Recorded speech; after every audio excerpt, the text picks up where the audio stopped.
कौन सी रेशो कर रहे थे? जीपी रेशो कर रहे थे, ग्रोस प्रॉफिट।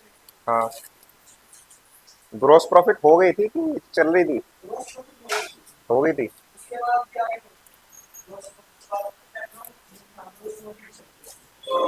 अच्छा, ये 20% आया था लास्ट वाले क्वेश्चन का, वो दिया था मैंने आपको, जिसमें 3,20,000 डिवाइडेड बाय 16 लाख, ये तो हो गया था ना? ऑपरेटिंग रेशो लिख लो, देख लो। हाँ, वेनेसडे को टेस्ट भी तो है। वेनेसडे को ही है। वो तो बाद में होगा ना। चलो प्रिपेयर कर लो फिर आप घर पे बैठ। ऑपरेटिंग रेशो आपकी क्या होती है?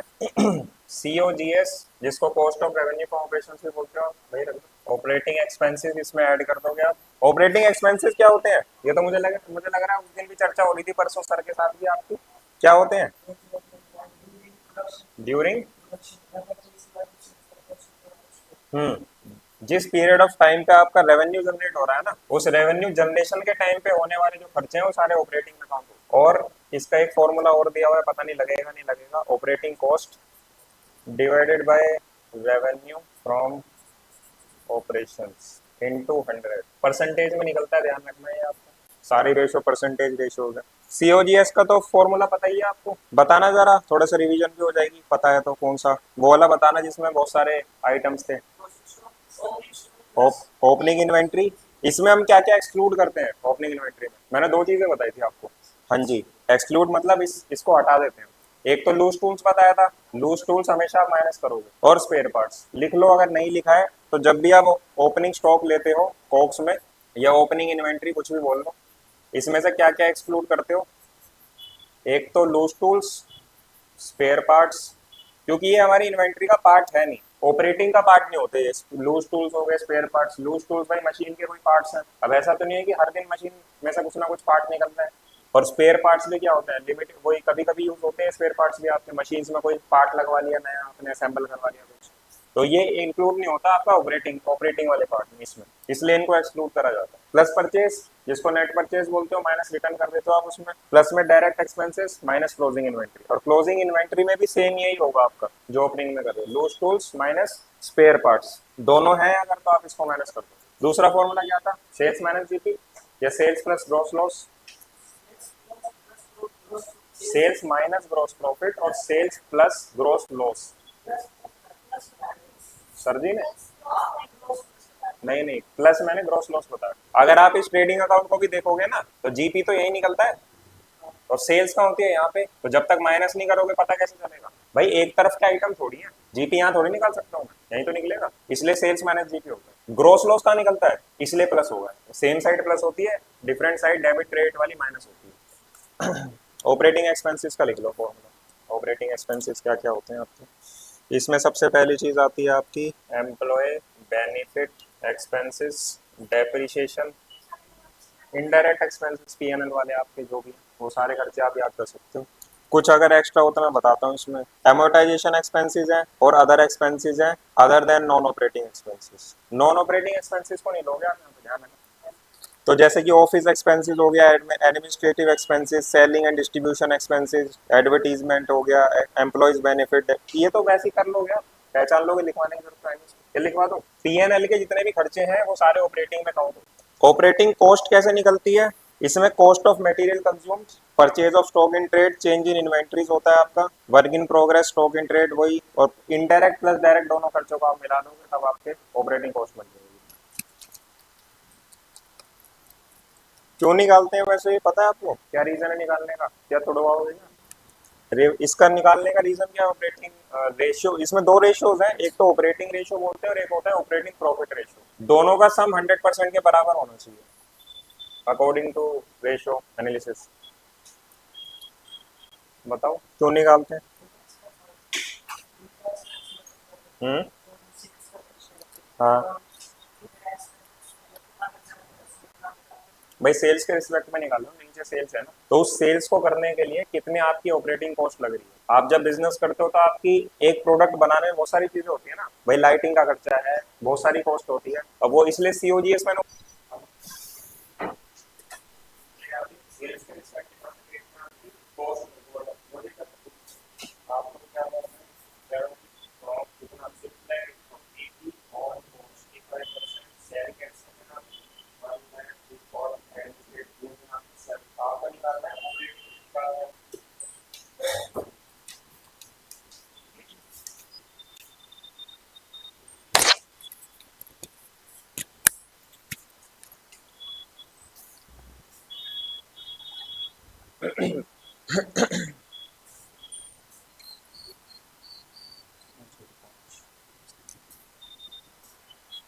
ऑपरेटिंग एक्सपेंसेस हैं आपके कहाँ गए इन्होंने ना, हाँ 2,17,000, 5,44,000 सेम है ऊपर कितना आ रहा है टोटल?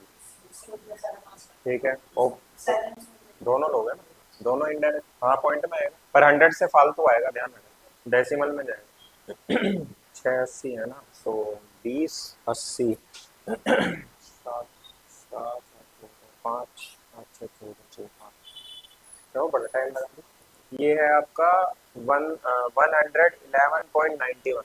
हाँ जी, 112 लिख दो, कोई दिक्कत नहीं, बट देखो डेसिमल में आएगा क्योंकि जो वैल्यू है ना कम निकलेगी, 12 से तो कम ही आएगा, क्योंकि ऊपर अगर 6,80,000 होता तो पूरा 100 पे चला जाता 100% पे, और 80 फालतू है, लगभग 80 फालतू है, और लगभग 80 फालतू है तो 10% से हल्का सा ऊपर जाएगा तो 111 बैठेगा, 112 नहीं बैठेगा। 111.91, 112 तो जाएगा नहीं, 112 तो बहुत ज्यादा हो गया, 112 से जस्ट हल्का सा कम, इसलिए 91 लिखा हुआ है। 680 से ही काट लो ना, 680 नहीं सॉरी 68 से काट लो, हाँ, काट लो। और वैसे भी देख लो, वैसे ही साफ पता लग रहा है ये 100% से फालतू जा रहा है, 112 यार देखो, 7,61,000 डिवाइडेड बाय 6,80,000 इंटू 100, 7,61,000 आ रहा भाई, 111 ना, 112 आएगा ही नहीं, 112 तब आता वो 80, 80 बैठ रहा है वो, अगर 1 लाख या 1 लाख से ऊपर चला जाता तो एक 12, 112 बोल सकते हो, इसलिए 111 पे 112 से हल्का सा कम आएगा। देखो ऐसे ऐसे पहचान सकते हो, अगर पेपर में थोड़ी कंफ्यूजन हो रही है ना इस चीज को करने में, तो ये 6,80,000 से इसको डिवाइड करना है ना, ये 6,80,000 से कितना कम है, और सॉरी कितना ज्यादा है बताओ। हाँ जी, मैं डिवाइड करना बता देता हूँ, हाँ 81 ज्यादा है ना, तो मैं इस 6,61,000 7,61,000 को मैं ऐसे लिख सकता हूँ रफ में। अब मुझे पूरी अमाउंट को डिवाइड करना है किससे, 6,80,000 से, ज्यादा लिख दिया क्या? हाँ, अच्छा अच्छा ठीक है ठीक, और इंटू 100, तो ये तो पूरा चला जाएगा 100% पे, ठीक है। बचा ये, अब इसको भी किससे काटोगे, अब जैसे कि मैं अगर ये 2 जीरो यहाँ से खत्म कर दूं और 2 जीरो ऊपर से काट दूं, ठीक है, ये तो चला गया कितने पे, 100 पे, 100% पे चला गया, बचा नीचे 68, 68, 81 को 68 से डिवाइड करना ईजी है, ऐसे कर लो, पूरे को क्यों काट रहे हो? पूरे में तो बहुत टाइम लग जाएगा काटने। भाई मैंने तोड़ दिया इस अमाउंट को, 2 पार्ट में तोड़ दिया, एक 100% में और एक जितना फालतू है उसमें, ठीक है। अब इसको 68 से डिवाइड कर सकता हूँ इजिली, 68 की टेबल में 810 से कम या इसके आसपास आता है, चेक करो। समझ नहीं आई, रुको बता देता हूँ दोबारा। भाई आपको ऊपर 7,61,000 आया है और मेरे को ये कैलकुलेशन करनी है। अब आपको पता है कि ये तो नीचे है इवन नंबर, ऊपर जा रहा है मेरा ओड, लास्ट में बना रहा है ना, यूनिट डिजिट वन है, नीचे ही यूनिट डिजिट इवन है, तो काटूंगा तो डेसिमल में जाएगा, और आपको ये भी पता लग रहा होगा देखने से कि 100% से ऊपर जा रहा है, ये तो देखने से ही पता लग रहा है। तो इस संख्या को काटने का सबसे बेस्ट तरीका है भाई, आप इसको पहले 100% के बराबर बना लो, तो नीचे वाली डिजिट छोटी है ना, तो इसको मैं क्या लिख सकता हूँ, तोड़ के ये लिख सकता हूँ 6,80,000 प्लस में फालतू कितना है इससे 81,000 और फालतू है, और 6,80,000 इंटू में 100। अब मुझे ये सोल्व करना है, इस बात को मैंने ऐसे लिख दिया, सो दोनों बात सेम है। अब ये तो पूरा कट के क्या हो जाएगा 100%, अब मुझे ये देखना है ये कितना फालतू आएगा, ये चेक करना है, इसको काट लो, इसको काटने में कोई परेशानी होनी नहीं चाहिए। 68 एक वन पे ही जाएगा, 68 वन जा 68, कितना बचा, 2, 12 और एक 13 बचा, 130 आएगा, 68 दूनी कितना होता है, 136 होता है ना, इसलिए 11 पे जाएगा, कितना हो गया 102, एक 68 ही आएगा। अब बचा कितना, 68 है ना, तो ये बचा आपका 32 और 30 कितने हो गए, 62 हो गए, 62 बचा, तो 620 बचा। अब 68 ज्यादा है, 620 कम है, पॉइंट लग जाएगा, 9 पे चला जाएगा, हो गया ना इजी। कितना टाइम लगा, 10 मिनट, 10 मिनट कह रहा हूँ, 1 मिनट भी नहीं लगाऊंगा इसको करने। तो ऐसे कर लिया करो ना, ये तरीके सीयूटी में काम आते हैं, क्योंकि वहाँ एक क्वेश्चन को करने के लिए 1.5 मिनट या 1.75 मिनट मतलब 1.25 मिनट होता है, एक तरीके से बोल तो 2 मिनट 2.5 मिनट का क्वेश्चन होता है पूरा।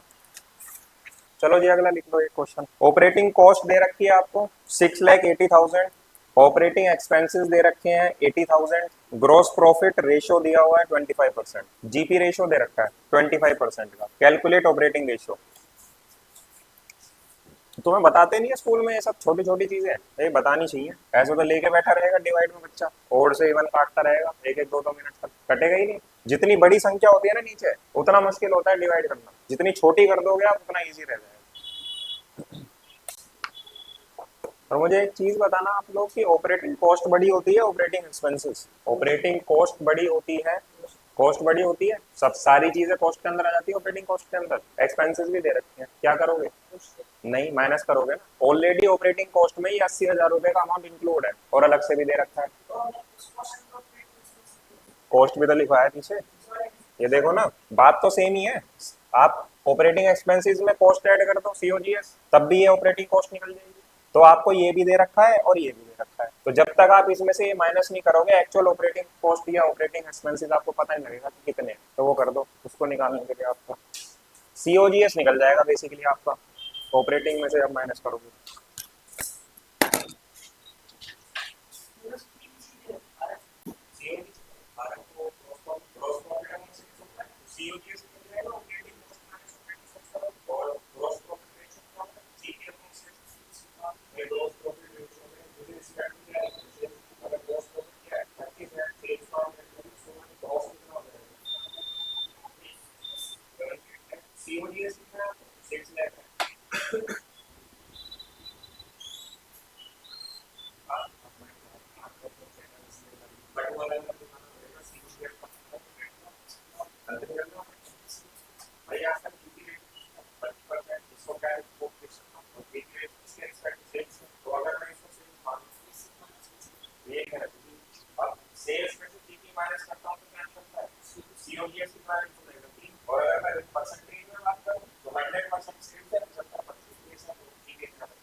ग्रॉस प्रॉफिट देखो, ग्रॉस प्रॉफिट प्लस में other expenses, other operating expenses भी, operating expenses income minus other operating expenses, income में से एक्सपेंसेस को माइनस कर दोगे और ग्रॉस प्रॉफिट में ऐड कर दोगे तो ऑपरेटिंग प्रॉफिट निकल जाएगा। एक और भी होता है इसका फॉर्मूला,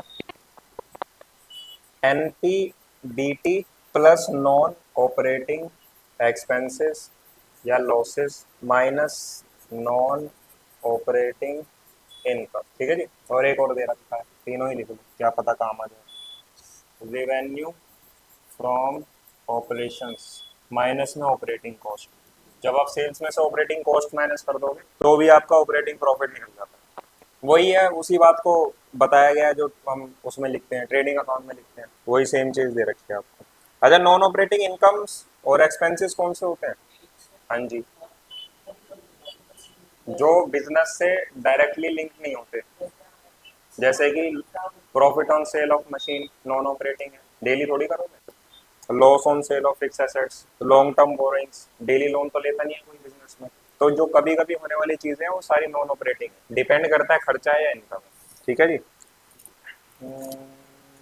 लिखो, रेवेन्यू फ्रॉम ऑपरेशंस दिया हुआ है आपको 47,99,600, 99,600, 47,99,600। Cost of good sold 24,40,200 COGS। Wages है आपकी 3,04,000। Office and administrative expenses, office and administrative expenses 2,51,200, 2,51,200। Next लिखो, selling and distribution expenses, selling and distribution expenses 4,54,400, रुको रुको, 4,50,400, ये 4,50,400। Interest on loan 50,000, interest on loan है आपका 50,000, 50,000। Income from investment, income from investment 60,000। Loss by theft, loss by theft 30,000, 30,000। आपको calculate करना है operating profit ratio. ये वाला लगेगा फॉर्मूला, कहाँ गया ये वाला, ये दिया हुआ है। मुझे जरा ऑपरेटिंग प्रॉफिट बताना कितना है। प्रॉफिट प्रॉफिट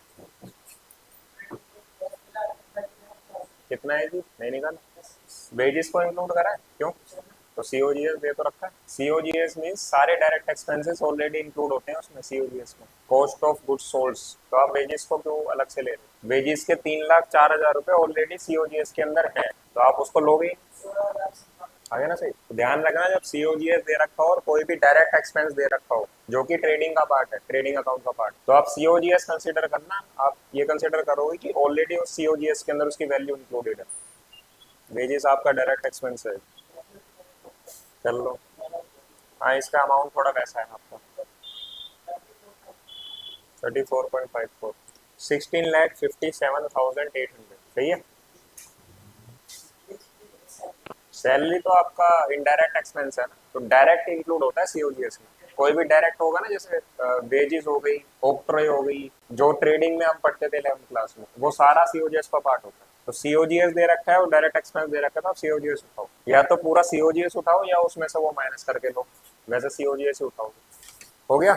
डिवाइड नहीं हो रहा होगा, डेसिमल में जाएगा। अब इस बारी नीचे ज्यादा है ना, ये है थोड़ा सा, इसमें अमाउंट भी ऊपर नीचे दिया हुआ है। कर सकते हो, थोड़ा टाइम लगेगा भाई डिवाइड करने में। या तो इसको राउंड ऑफ कर लो, जैसे कि नीचे कितना है 47,919 है ना, इसको 48 मान लो, तो वो मान के करना पड़ेगा। तो आपने नीचे बढ़ा दिया, तो ऊपर जब काटोगे तो कम आएगा, कम से हल्का सा ऊपर लेना पड़ेगा। किसी किसी में होता है वैसे, पॉइंट डेसिमल में ज्यादातर मिलेंगे नहीं आपको, क्वेश्चन मिलेंगे तो। अरे इतना टाइम थोड़ी होगा करने का, आप इसी में लगे रहोगे क्या? हाँ, अगर डेसिमल के पॉइंट 1 तक भी कट रहा है ना आपका, तो काट के छोड़ देना, कोई दिक्कत, इतना कंसीडर होता है। रेवेन्यू फ्रॉम ऑपरेशंस, हाँ जी, revenue from operations 4,50,000, 4,50,000। Gross profit 25% on cost, gross profit 25% on cost. Operating expenses 22,500, 22,500। Operating profit निकाल दो, रेशो। एक्सपेंसेस हैं आपके 22,000, 22,500, 22,500।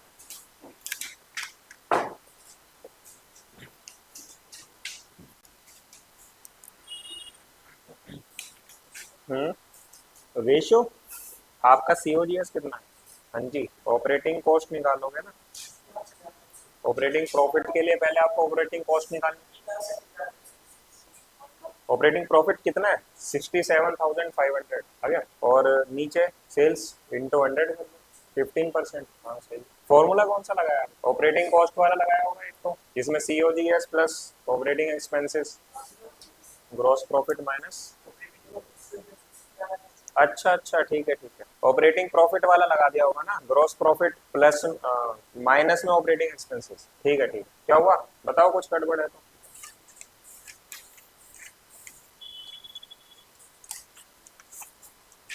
निकला? बाकी ये वाला लिख लो आप, इतना बोर्ड पे लिख देता हूँ। ऑपरेटिंग प्रॉफिट 15 इस वाले फॉर्मूले लगा दो ना। Operating profit equal to gross profit minus operating expenses. Operating expenses दे रखे हैं मैंने आपको, दिखाने जरा क्या करा है। 3,60,000 तो सही है, 90 ये भी सही है। और हमें क्या चाहिए? ऑपरेटिंग प्रॉफिट चाहिए ना ऊपर, तो यहाँ लिखो एक बार ऑपरेटिंग प्रॉफिट लिखो। जीपी कितना आया? 90,000 आया ना। हाँ ठीक है, लिखो operating profit equal to GP minus operating expenses. ठीक है, जीपी कितना है? 90। 90 में से 22,500 घटा दो, 6,700, 67,500 आ गया। अब निकाल दो, अब आगे। यही तो है ग्रॉस प्रॉफिट प्लस में non operating in, sorry, other operating income minus other operating expenses. ये तो याद करने पड़ेंगे बाद में। ऑपरेटिंग प्रॉफिट आपका आया है 1,20,000।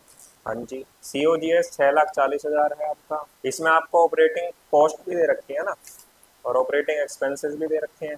कैसे करोगे बताओ? या तो सेल्स निकाल लो, सेल्स में से ऑपरेटिंग कॉस्ट माइनस कर दो। नहीं नहीं, ऑपरेटिंग प्रॉफिट निकालने के लिए या तो सेल्स निकाल लो। सेल्स दे रखी है मैंने इसमें? सेल्स नहीं दे रखी ना, तो सेल्स निकलेगी, सेल्स आपकी आएगी 8 लाख रुपए की सेल्स आएगी। जब 8 लाख में से आप कितने माइनस कर दोगे? 6,80,000, तो आपका ऑपरेटिंग प्रॉफिट निकल जाएगा 1,20,000। ठीक है, करने के बहुत सारे तरीके हैं, पर छोटा छोटा वाला पकड़ो। सबसे छोटा क्या है? कर तो आप उससे भी कर सकते हो कि ऑपरेटिंग ऑपरेटिंग रेशियो वाले में जितने फॉर्मूले लिखवाए, पर पर इतना बड़ा जाने की जरूरत क्या है, सेम आ रहा है क्या? हाँ 15 ही आ रहा है इसका भी। 1,20,000 डिवाइडेड बाई 8 लाख इंटू 100, 15% आया। दो रेशोज रह रही हैं, नेक्स्ट क्लास में कवर हो जाएंगी कंप्लीट। उसके बाद क्या करें, कैश फ्लो, कैश फ्लो करेंगे उसके बाद, ठीक है। इसका टेस्ट ले लें फिर रेशोज का, जब अगले क्लास में हो जाए, अगली क्लास से कभी भी आगे ले लें। संडे को तो क्लास होती है, बैठोगे भी और टेस्ट भी देंगे। हाँ वेनसडे को दे दें, वेनसडे को, इसको नहीं अगले में ले लेना, अगले वाले में, मतलब जब नेक्स्ट वीक आएगा आपका, उसके बाद जो मंडे के बाद वेनसडे आएगा उसमें ले लें। हो सकता है क्या पता कैश फ्लो भी खत्म हो जाए उस टाइम तक। हाँ आज मंडे है ना, ठीक है। लो जी, इसको और निकाल, ये निकल गया, लिख लो, निकाल लेना। फोल्ड कर दिया है मैंने इसे, मैंने जो पेज फोल्ड करा है उसके लेफ्ट हैंड साइड में है। मल्टीप्लायर में कोई पूछना है, किसी फंक्शन में कोई प्रॉब्लम है तो आप पूछ लो, वो चैप्टर में फ्री के मार्क्स हैं। न्यूमेरिकल आएगा या कोई न्यूमेरिकल है, उस बुक लाया वैसे नहीं है आपके पास नहीं?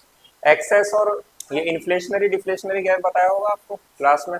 एक्सेस नहीं, रहने दो कोई जरूरत, एक्सेस डिमांड और डेफिसिट डिमांड इसको बता देता हूँ, ठीक है, आधा बता देता हूँ, आधा नेक्स्ट क्लास में हो जाएगा। इसमें से क्वेश्चन आता है कि इन्फ्लेशनरी गैप के रीजन क्या होते हैं आपके।